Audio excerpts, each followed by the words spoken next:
তো hello guys, welcome back to my another brand new video. আজকে আমরা চলে এসেছি দক্ষিণ দিনাজপুরে একটা ঐতিহাসিক স্থান বাণগড়। হ্যাঁ, দক্ষিণ দিনাজপুরে একটা ঐতিহাসিক স্থান বাণগড়ে আমরা চলে গেলাম। এই মুহূর্তে আমি আমার বন্ধু বাইক নিয়ে বেরিয়ে পড়েছি। খুব স্পিডে আমরা যাচ্ছি দেখুন, কিন্তু আপনারা বন্ধুরা কেউ জোরে স্পিডে বাইকে চালাবেন না, আমরা ধীরেই যাচ্ছি। আমরা স্পিডটা খুব ফাস্ট করেছি। এই মুহূর্তে আমরা চলে এসেছি বাণগড়ে। এই মুহূর্তে আমরা চলে এসেছি বাণগড়ে। পিছনে দেখবো, বাণগড়ে যাব, ভিজিট করব এবং দেখব বাণগড়ে কী কী ঐতিহাসিক স্থান রয়েছে এবং বাণগড়ে কী কী রয়েছে বা কোথায় কোথায় রাজার বাড়ি রয়েছে দেখাই যাক। বাণগড়ে আমরা প্রবেশ করি, আপনাদেরকে থাকতে হবে আমার সাথে। তো চলুন যাওয়া যাক এই মুহূর্তে আমরা উপরের দিকে উঠছি, রাস্তায় বেয়ে উঠছি। তো উঠতে উঠতে দেখুন বন্ধুরা, কত জায়গাটা নিচু বা ঢালু। এখান থেকে দেখা যাচ্ছে ওই যে উঁচুতে দেখতে পাচ্ছেন আপনারা, ওই জায়গাতেই রয়েছে বাণগড়। আমরা এই পথটি ধরে সোজা হাটে চলে যাব। তো দেখুন আমরা এই পথ ধরে সোজা সোজা যাচ্ছি, কিন্তু সাইডে যদি আপনি একটু লক্ষ্য করেন দেখতে পাবেন বাণগড়ে রয়েছে জমি জায়গা, অর্থাৎ এখানে চাষাবাদও হয়ে থাকে। এমনকি এখানে রয়েছে সরষা ক্ষেত। আপনারা যদি কেউ বাণগড়ে আসেন বা ভিজিট করেন তাহলে আপনারা দেখতে পাবেন যে এখানে অসংখ্য সরষা গাছ রয়েছে এবং অসংখ্য জমি রয়েছে, যেগুলো দেখতে সত্যিকারই খুব সুন্দর লাগে। তো বন্ধুরা দেখুন, এখানে আমার ভিউয়ার্স পেয়ে গেছে আমাকে।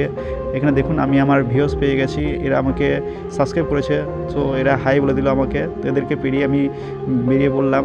এখন যাচ্ছি আমি মেন স্থানে, বাণগড়ের যেখানে রাজার বাড়ি রয়েছে, যারা ধ্বংসপ্রাপ্ত কারণে যে বাড়িগুলি বসে গেছে সেখানে যাচ্ছি। দেখুন অনেক লোক এখানে ভিজিট করছে, আপনারা চাইলে আসতে পারেন। আমি ঠিকানাটি ডিসক্রিপশন বক্সে দিয়ে দেবো। আপনি যদি আসতে চান আপনি এখানে আসতে পারেন। এখানে সুন্দর সুন্দর সুন্দর সুন্দর কিছু স্থান রয়েছে। দেখুন এই রাস্তা ধরে আমি সোজা চলে যাবো ওই বাণগড়ের উঁচু ঢিপিতে। তো চলুন যাওয়া যাক।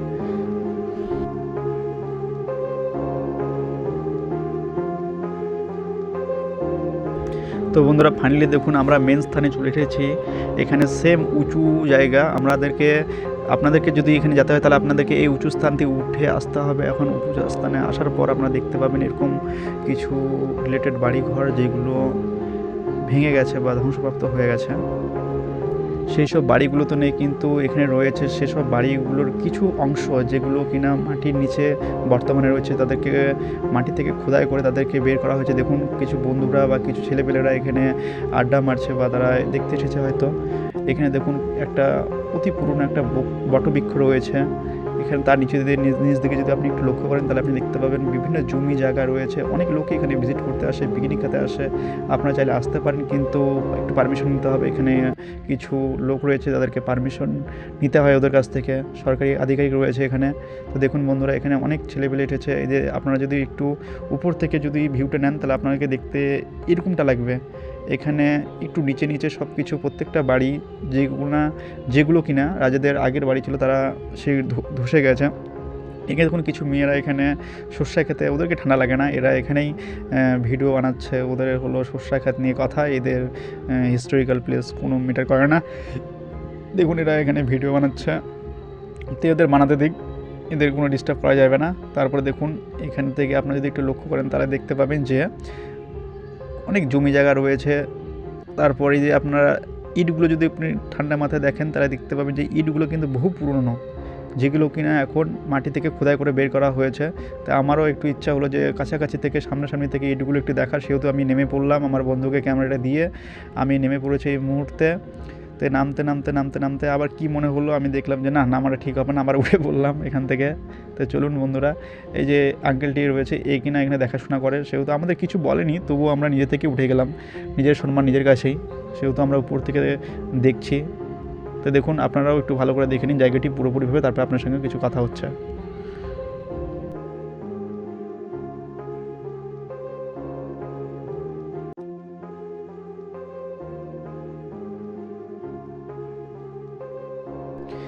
তারপর বন্ধুরা দেখুন ফাইনালি সেই আঙ্কেলের কাছে আমরা পারমিশন পেয়ে গেছি। আঙ্কেলের কাছে পারমিশন নিয়ে আমরা নিচে নেমে পড়লাম আমি।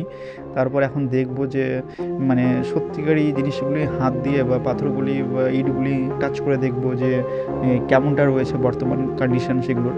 তো নেমে পড়লাম। নেমে জায়গাটি সত্যি অসাধারণ একটা ভিউ আসে। উপর থেকে আপনি দেখতে পাবেন না সেটি আপনি নিচে আসলে ফিল করতে পারবেন। আমি দেখুন এখানে ইটগুলো যেগুলো আছে বাণগড়ের যে অতি পুরনো ইট, সেগুলোকে টাচ করে দেখছি যে মজবুত আছে কিনা। হ্যাঁ সত্যি কিন্তু সেগুলো এখনও মজবুত আছে। আপনারা যখন আসবেন বা ভিজিট করবেন তখন আপনারা সেগুলি দেখতে পারবেন। তো আমি দেখা হয়ে গেল, সেগুলি দেখার পর একটু এদিক সেদিক ঘুরে আমি সেখান থেকে পুরোপুরিভাবে উঠে পড়লাম, কিন্তু আমার বন্ধু ওখানে উপর নিচে রয়ে গেছে। সেখান থেকে সে জায়গাটার একটা শ্যুট করছে বা ভিডিও নিচ্ছে ঠিক মতো করে, তো তাকে নিতে দিয়ে আমি এই জায়গাটাতে উপরে উঠে পড়লাম। দেখুন জায়গাটি অতি সুন্দর, খুবই সুন্দর একটা স্থান। আপনারা চাইলে এখানে আসতেই পারেন, কোনো ব্যাপার না। তো চলুন দেখে নিই বাজে কি সব বানগড়ের নিচের জিনিসগুলো।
তো বন্ধুরা ওইসব বানগড়ের কিছু বাড়ি দেখার পর আমরা ফাইনালি চলে এসেছি সেই কলা গাছের দিকে। হ্যাঁ, পাথরে তৈরি কলা গাছের দিকে আমরা চলে এসেছি, যেখানে কি না বলা হয় এক সময় এখানে বিয়ে পড়ানো হতো, রাজা রানীরা বা রাজার রানীর ছেলে বলে তাদেরকে এখানে বিয়ে দেওয়া হতো। তো চলুন আমি সবার মতো এখানে ট্রাই করলাম যে আমি প্রত্যেকটি কলা গাছ ধরতে পারি কি না।